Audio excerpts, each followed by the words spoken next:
ইসলামের ভোলা। আজকের সমাবেশ প্রমাণ করে ভোলার মানুষ পীর সাহেব চরমনাইকে ভালোবাসে।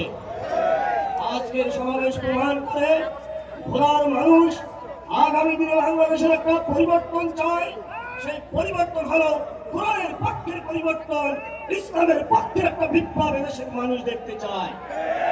প্রিয় ভাইরা আমার, আপনারা জানেন আমাদের মোহতারাম আমিরের পক্ষ থেকে বর্তমান পরিস্থিতিতে নির্বাচনে যাওয়ার জন্য 3টা পূর্ব শর্ত ঘোষণা করা হয়েছে।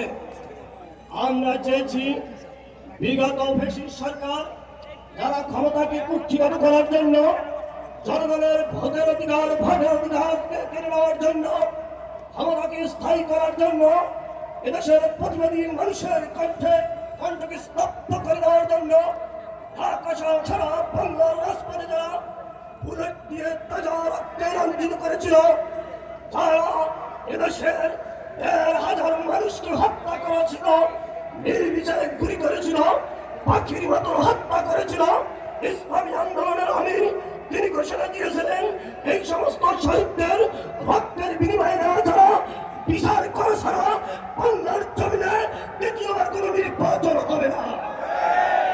আজকের এই গণসমুদ্র থেকে আওয়াজ